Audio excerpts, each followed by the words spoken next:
سلام بینندگان عزیز. ساعت به وقتی پراگ 10 است. من میرزا نبی خالقزاد از قرارگاه مرکزی رادیو آزادی در پراگ برای شما سرخط موضوعهای روز را معرفی میکنم. بعد 3 ساعت دیگر در پخش مستقیم برنامه خبری رادیو آزادی پیشنهاد شما می شود که این و دیگر موضوعهای مهمترین مطرح می گردند. در روسیه اجازه‌نامه موقتی زیست و یا RVP را از بین میبرند. مقامات این کشور از پرزیدنت ولادیمیر پوتین دستور گرفتند که به همین مضمون در قانون مربوط به مهاجرت تغییرات علاوه کرده شود.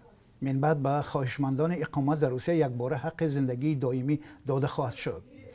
مهاجران را باز چی دیگرگونه منتظر است در برنامه خبری بعد کمتر از 3 ساعت دیگر به شما معلومات خواهیم داد. ناگفته نماند که تاجیکستان در روسیه از روی شمار مهاجران بعد اوکراین و ازبکستان جای سوم را میگیرد. اکثر مهاجران تاجیک تلاش میکنند شهروندی این کشور را به دست آورده روسیه را همچون مکان بود و باش دائمی قرار بدهند. 2 سوگند یادکنی ریاست جمهوری در افغانستان. بنابر به خبرهای زد و نقیض اشرف غنی و عبدالله میخوان در علاهیدگی مراسم سوگند یادکنی را برگزار کنند. در ماه گذشته کمیسیون مستقل انتخاباتی افغانستان اشرف غنی را برنده انتخابات 28 سپتامبر اعلام کرد. ولی رهبر حکومت اجرایی افغانستان عبدالله که مهلت رهبریش به آخر میرسد نتیجه های در انتظار آوازدهی را رد کرد و خود را برنده اعلان نمود که در پی تشکیل حکومت خود شد. چون این وضعیت مردم را در افغانستان نگران کرده است، چون و چرا در برنامه خبری تقدیمتان می شود.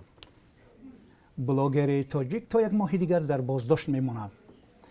قبلا دادگاه ناحیه چریموش که کرامت الله جباروف شهروند تاجیکستان و شرکت کننده در صحنه شوخی آمیز کرونا ویروس در متروی مسکو را تا 8 مارس حبس کرد.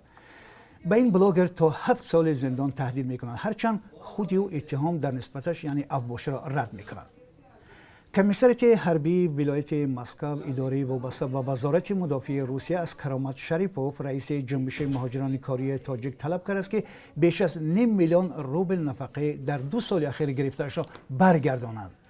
شریپوف آخر سال 2017 با گناه نقض قانون مهاجرت روسیه به تاجیکستان اخراج شد و از حق شهروندی آن کشور محروم گردید.